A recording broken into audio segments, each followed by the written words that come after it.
అందరికీ నమస్కారం. నేను మీ దేవి. మిస్టర్ యారోగెంట్ 81వ భాగం. రచయిత వనజ గారు. వాచ్మెన్ పర్మిషన్ ఇవ్వడంతో ఆ మనిషి లోపలికి వెళ్ళి నరేంద్రకు కావాల్సింది టేబుల్ మీద పెట్టేసి ఆ టేబుల్ మీద ఉన్న సూట్ కేసు తీసుకుని గుట్టు చప్పుడు కాకుండా వెళ్ళిపోయాడు. చేతిలో ఉన్నదాన్ని చూస్తూ టెక్నాలజీని ఏ విధంగా అయినా మార్చుకోవచ్చు క్రిష్. నా ఆట చూస్తావా? ఇప్పుడు ఎలా ఆ ఇంట్లో ఉన్న నీ మరదల్ని పెళ్లి చేసుకుంటావు? నేను కూడా చూస్తానని కసిగా అనుకుంటూ తాగేశాడు నరేంద్ర. ఇక్కడ క్రిష్ బాబు మాత్రం తన లగేజ్ సర్దేసుకొని ఆ రోజు నైట్కి టికెట్ బుక్ చేసుకున్నాడు. తలుపు చప్పుడవడంతో అటువైపు చూసిన క్రిష్కి కమల కనిపించడంతో లోపలికి రండని పిలిచాడు. అప్పుడే వెళ్ళిపోతున్నావా క్రిష్ అని అనడంతో వచ్చిన పని అయిపోయింది కదా, నన్ను ఏవేవో మభ్యపెట్టి పిలిపించారు, ఆ పనులన్నీ అయిపోయాయి, ఇంకా నేను వెళ్ళాలి కదా అని చెప్పడంతో నా కోసం ఇంకొన్ని రోజులు ఉన్నాన్నా అని కమల ఆత్మీయంగా పిలుస్తున్నా కూడా త్రిపురగా తర్వాత అంత ఎమోషనల్గా ఎవరికి కనెక్ట్ అవ్వాలని అనుకోలేదు క్రిష్ బాబు. అందుకే లేదు, నాకు కొన్ని వర్క్స్ ఉన్నాయి, వెళ్ళాల్సిందమ్మా అని చెప్పాడు. ఆవిడ కృష్ణని ఇంకా ఎక్కువ ఇబ్బంది పెట్టలేక నీ ఇష్టం, కానీ నీ కోసం కొన్ని చేయిస్తాను, అవి మాత్రం ఖచ్చితంగా పట్టుకెళ్ళని చెప్పి వెళ్ళిపోయాక ప్రమోద్ వచ్చి ఇంకొన్ని రోజులు ఉండొచ్చుగా క్రిష్ అని అడిగాడు. మీకు కూడా మళ్ళీ సమాధానాలు చెప్పాలా అన్నట్లు క్రిష్ బాబు చూడటంతో అంటే త్రిపుర గురించి కూడా అటో ఇటో తెలిపోతుంది కదా అని చెప్పాడు ప్రమోద్. నువ్వు నేను దాని చెల్లి అనుకుంటున్నాం, కానీ అది మాత్రం జీవితంలో నోరెప్పదు. అలాంటి దానికోసం నేను ఎందుకు ఉండాలి ప్రమోద్? హ్యాపీగా పెళ్లి చేసుకొని తనను మార్చుకో అని క్రిష్ బాబు చెప్తుంటే అలా మార్చుకునే తత్వమే ఉంటే ఈరోజు ఇంట్లో మా అమ్మ బదులు మీ అమ్మ ఉండేది క్రిష్ అని ప్రమోద్ అనగానే నొసలు ముడేశాడు క్రిష్ బాబు. అవును, పెదనాన్నను ప్రేమించిన పెద్దమ్మ ఇంటి కోసం పరువు కోసం చివరి క్షణంలో ఆలోచించి మా నాన్నతో పెళ్లి కోసం తలదించుకొని ఉంటే ఈరోజు నిజంగా ఆవిడే ఇంట్లో ఉండేవారు. కానీ ప్రేమకు విలువనిచ్చి తను ప్రేమించిన వాడితో కలిసి ఉండడానికే పెద్దమ్మ వెళ్ళిపోయారు కదా. మరి అదే బ్లడ్ లైన్ ఉన్న త్రిపద ఎలా నిన్ను వదిలేస్తుంది అనుకుంటున్నావు అని అనగానే మా అమ్మకున్న ధైర్యం మీ పెద్ద మరదలో లేదులే ప్రమోద్, మీ అమ్మలో ఉన్న అమాయకత్వం మాత్రమే తనలో ఉంది. ఏమైనా చేసుకొని నాకేంటి, నేనైతే వెళ్ళిపోతున్నాను, తలదించుకుంటే నువ్వు తాళి కట్టని క్రిష్ అంటూ ఉంటే మరి తను మీ అమ్మలాగా ధైర్యం చేసి నీ కోసం వచ్చేస్తే ఏం చేస్తావని అడిగాడు ప్రమోద్ అతని వంక చూస్తూ. వచ్చినప్పుడు చూద్దాంలే అని క్రిష్ అనగానే ఏం జరుగుతుందో ఏంటో ఈ విషయం అర్జెంటుగా త్రిపదకు చెప్పాలని ఆ ఇంటికి వెళ్ళాడు ప్రమోద్. కానీ త్రిపద వంటింట్లో ఉండడంతో పక్కనే శ్యామల కూడా ఉండేసరికి తర్వాత చెప్దాంలే, నైట్ వరకు టైం ఉంది కదా అంటూ అప్పటికి సైలెంట్ అయిపోయాడు. ఇక్కడ శర్మ గారు మాత్రం ప్రకాష్ గారి నెంబర్కి కాల్ చేసి అటువైపు ఆయన లిఫ్ట్ చేయడం కోసం ఎదురు చూస్తుంటే ప్రకాష్ గారు నరేంద్ర వాళ్ళతో మాట్లాడడంలో బిజీగా ఉన్నారు. ఆయన కూడా చూసుకోలేదు ఫోన్ రావడం.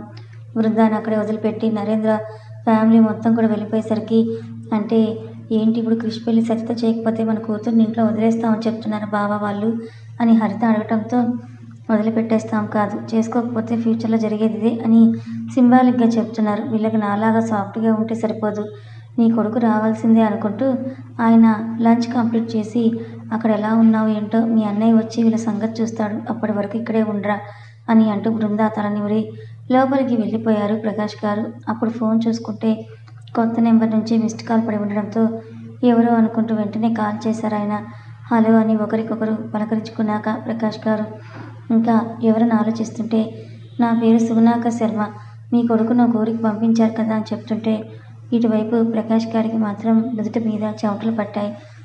చెప్పండి, శాస్త్రి గారి ఇంటికి వచ్చాడు నా కొడుకు అని ప్రకాష్ గారు చెప్తూ ఉంటే అవును, శాస్త్రికి బావగారిని నేను ప్రస్తుతం క్రిష్ మా ఇంట్లోనే ఉన్నాడు, మీకు కొంచెం ముఖ్యమైన విషయం మాట్లాడదామని ఫోన్ చేశానని శర్మ గారు అనడంతోనే అంత ముఖ్యమైన విషయం ఏంటబ్బా అని ఆలోచిస్తూ చెప్పండి అనడంతో క్రిష్ కోసం ఒక అమ్మాయిని చూశాను, మీకు నచ్చుతుంది, ఇద్దరు చూడటానికి బాగుంటారు, మీరు వస్తే ఇదే ఊళ్ళో పెళ్లి మాటలు మాట్లాడుకుందరు కానీ అని చెప్పగానే ఏంటి క్రిష్ కోసం పెళ్లి కూతురా, అసలు అక్కడ ఏం జరుగుతుందని తలపీక్కున్న ఆయన ఇప్పట్లో మా కొడుక్కి పెళ్లి చేసే ఉద్దేశం లేదండి అని చెప్పగానే ఎందుకు చెప్తున్నానని అర్థం చేసుకోండి, నాకు కూడా మీ బాబు అంత కొడుకున్నాడు, పరిస్థితి చేయి జారకముందే మీరు పెళ్లి చేయాలి, మీకు మా ఊరితో తెలుసు అనుకుంటున్నా కాబట్టి మీ కుటుంబం వస్తారని ఆశిస్తున్నాను అని చెప్పేసి శర్మ గారు వాళ్ళ ఫ్యామిలీ మ్యాటర్లో కూడా ఇంటర్ఫియర్ అయిపోయి ఆయన డెసిషన్ తీసుకుని మాట్లాడడంతో ఏం అర్థం కాని ప్రకాష్ గారు వెంటనే శాస్త్రి గారికి కాల్ చేశారు.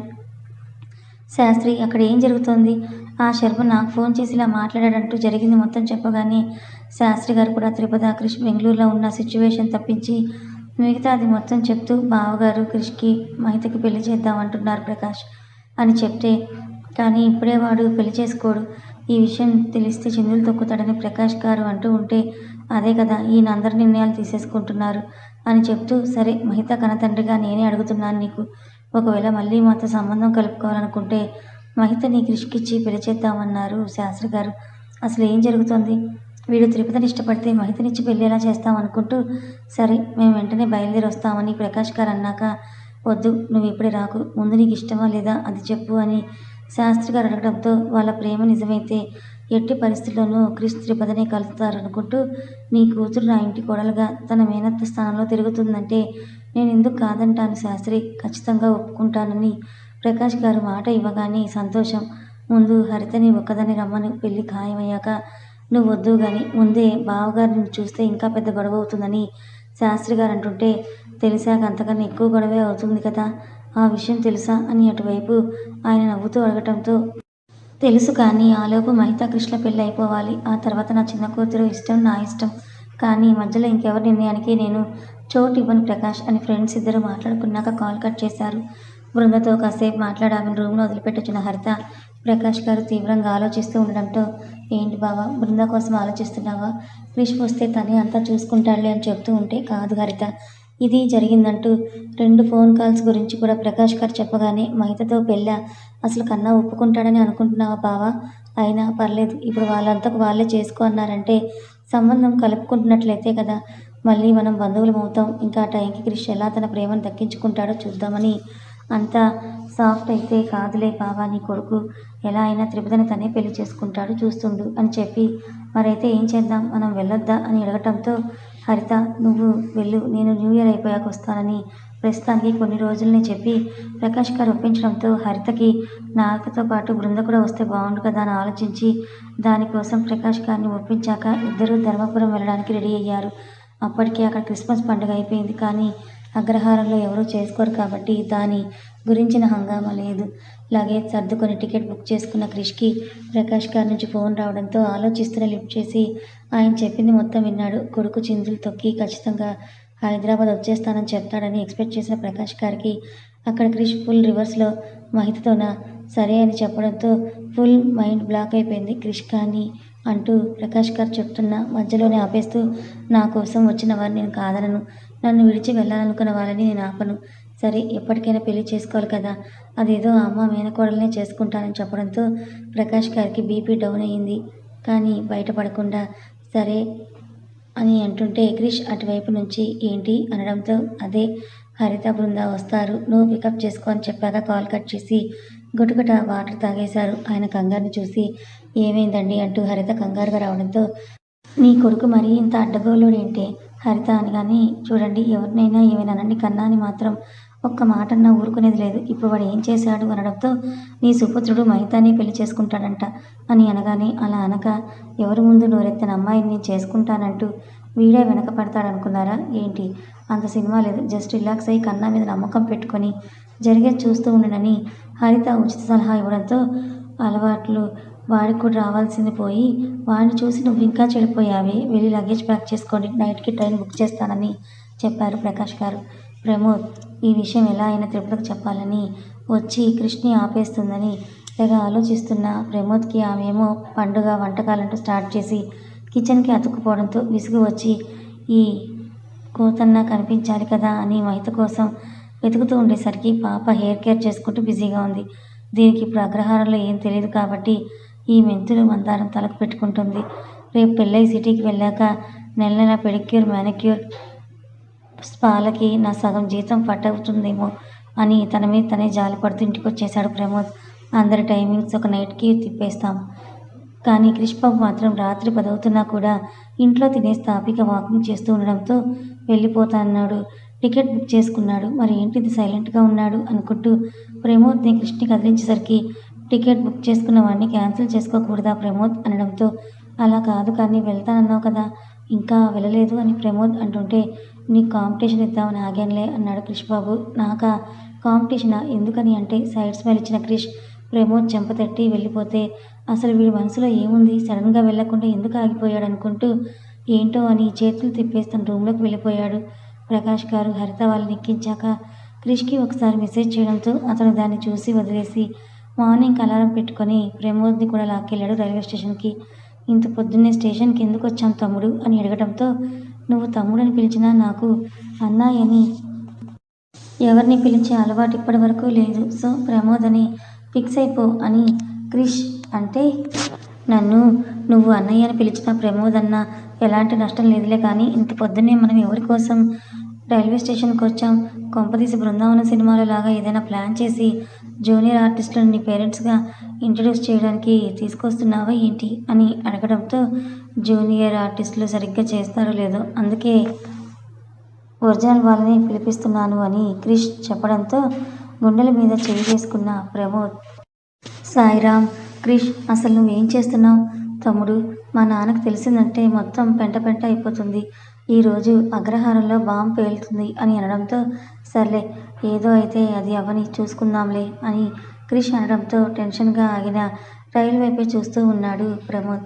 ముందు హరిత దిగింది. ఆ వెనుకే బృందా కూడా దిగడంతో ప్రకాష్ గారు దిగుతారా అని వెయిట్ చేస్తున్న అతనికి ఇంకెవరు రాకపోవడంతో ఊపిరి పీల్చుకొని, పెదనాన్న రాలేదు కదా అయితే అని అడగగానే, వస్తారు నీ పెళ్ళికని చెప్పేసి వాళ్ళను రిసీవ్ చేసుకున్నాడు క్రిష్. నా పెళ్ళికా? పర్లేదులే, అప్పుడు వచ్చినా ఇప్పుడు వస్తేనే నాన్న ఎలా రియాక్ట్ అవుతారో ఏంటో అని అనుకుంటూ వాళ్ళ చేతుల్లో ఉన్న బ్యాగ్స్ని ప్రమోద్ తీసుకున్నాడు. అక్కడ రెంటల్ కార్స్ కూడా అవైలబుల్ ఉండవు కాబట్టి ఆటో మాట్లాడి నలుగురు కూడా శాస్త్రి గారి ఇంటి ముందు ల్యాండ్ అవ్వడంతో, ఎర్లీ మార్నింగే కాబట్టి కొంచెం లేటుగానే లేచిన పక్కింటి ఒక ఆంటీ బయట చీపురుతో ఊడుస్తూ, శ్యామల శ్యామల, మీ ఇంటికి అప్పుడే పండగ వచ్చినట్లుందే, ప్రతి వారం బంధువులు వస్తున్నారు చూడు, మళ్ళీ ఎవరో కొత్తోళ్ళు వచ్చారు అని అంటూ కేకలు వేయడంతో పూలు కోస్తూ ఉన్న ఆమె బయటికి వచ్చి క్రిష్ని, అతని పక్కనున్న హరిత బృందాలను కూడా చూస్తూ, ఎవరు మీరు అని అడిగేసరికి ప్రమోద్ తను క్రిష్ వాళ్ళ అమ్మ అని చెప్పలేకపోయాడు. క్రిష్ ఎక్స్ప్రెషన్స్ చూసి, వాళ్ళ నాన్నకి భార్య తను, ఈమె కూతురు అని చెప్తే వాళ్ళ నాన్నకి భార్య, మరి ఈ బాబుకి అమ్మే కదా అయ్యేది, ఏంటి ప్రమోద్ ఇలా మారిపోయావు అని అంటూ అసలే బాగా డబ్బులున్న వాళ్ళని శ్యామల కృష్ణ తిట్టుకోవడం ఆపేసింది కాబట్టి హరిత మీద అప్పటికప్పుడు ఒక 100 పాయింట్ల రెస్పెక్ట్ పెంచేసి, రండి లోపలికి అని అంటూ పూల సంచిని పక్కన పెట్టి వాళ్ళను తీసుకెళ్ళింది. నిజంగా హరిత బృంద ఇద్దరు అక్కా చెల్లెలలాగే ఉంటారు చూడటానికి. ఆ ఇద్దరిని కూర్చోబెట్టి ఆవిడ తీస్తే అరిగిపోతుంది కాబట్టి తిరుపతిని కేకేస్తూ, పెద్దమ్మాయి ఇదిగో క్రిష్ వాళ్ళ అమ్మగారు వచ్చారని అనడంతో, ఏంటి ఆంటీ గారు వచ్చారా, లేదంటే ఎవరిని చూసి అమ్మాయిలా అనుకుంటుందేమో అని అనుకుంటూ ఫాస్ట్గా హాల్లోకి వచ్చిన తిరుపతికి హరిత బృందాలే కనపడటంతో షాక్ అయిపోతే, పాపం శ్యామల ఉండటం చూసుకొని తిరుపత, బాగున్నారా ఆంటీ గారు, బృందా గారు ఎలా ఉన్నారు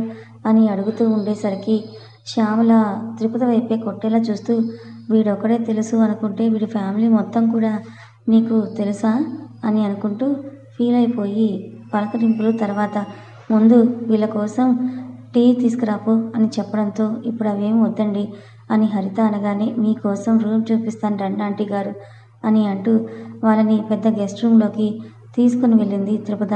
బాబు క్రిష్, నువ్వేమీ ఫీల్ కామాకు, వీళ్ళిద్దరిని మా సొంత బంధువుల్లాగే చూసుకుంటాము సరేనా అని చెప్పడంతో, శాస్త్రి గారి పక్క నుంచి దగ్గరికి వెళ్లకుండా వాళ్ళని చూసిన మహిత శ్యామలలో ఇంత మార్పు అని హ్యాపీగా ఫీల్ అవుతుంటే, శాస్త్రి గారు ముందుకు వెళ్తూ, నిజంగా ఇది మీ అమ్మేనా చిన్నమ్మాయి అని అనడంతో, అలాగే ఉంటుంది నాన్నగారు, అంతా డబ్బు మహత్యం, క్రిష్ బావకి ఉన్న ఆస్తులు బిజినెస్లు అవన్నీ అమ్మకి చెప్పేసరికి సడన్గా ఇలా రెస్పెక్ట్ పెరిగిపోయిందని చెప్పగానే తండ్రి కూతుర్లు ఇద్దరూ కూడా నవ్వుకున్నారు. వాళ్ళకి రూమ్ చూపించిన తిరుపత, ఇప్పుడు వీళ్ళు ఎందుకు వచ్చినట్లు ఇక్కడికి, సడన్గా క్రిష్ గారు వీళ్ళు తీసుకొచ్చారు అంటే ఆయన మాట మీద వచ్చుంటారు, కానీ ఎందుకు అని ఆలోచిస్తూ వాళ్ళని అడగటం బాగోదు కాబట్టి, వేడి నీళ్ళు పెడతాను ఫ్రెష్ అవ్వండి ఆంటీ గారు, మీకోసం టిఫిన్ ప్రిపేర్ చేస్తానని వెళ్ళిపోతే, అమ్మా నువ్వు పెద్దమ్మని దగ్గర నుండి చూసావు కదా, ఆవిడ కూడా ఇంతే అమాయకంగా ఉండేదా అని బృంద అడగటంతో, అక్క మన ఇంటికి వచ్చిందే మహిత, తనలాగా ప్రైమ్ బ్రాండ్ అని చెప్పింది హరిత. వీళ్ళని ఇక్కడ వదిలేసి క్రిష్ ప్రమోద్ ఆ ఇంటికి వచ్చేయడంతో, కమల ఎక్కడికి వెళ్ళారా పొద్దున్నే ఇద్దరూ కలిసి అని అడగటంతో, క్రిష్ వాళ్ళ అమ్మగారు అని చెప్తూ, క్రిష్ చూసిన చూపులకి కన్ఫామ్ తమ్ముడు చేతుల్లో దెబ్బతిన్న అన్నయ్యగా నేను మిగిలిపోతాను, ఈ టంగుతో ఏదో ఒకసారి అమ్మ అనేస్తే వీడు నన్ను కొడతాడేమో అనుకుంటూ అదే హరిత పిన్ని బృంద వచ్చారని చెప్పగానే కమల ఈ ఇంట్లో మాయమై ఆ ఇంట్లో తేలింది. భర్త గురించి పట్టించుకోకుండా ఇక నుంచి ఉందమ్మా అసలు కదా. సర్లే ఈ త్రిపుర ఎలాగో సైలెంట్గా ఉంది కదా, మహితని క్రిష్కిచ్చి పెళ్లి చేసేద్దామా, ఏమంటారు మీరు? కథ కొనసాగుతుంది. కథ నచ్చితే లైక్ చేయండి, మరి కొంతమందికి షేర్ చేయండి. Thank you so much.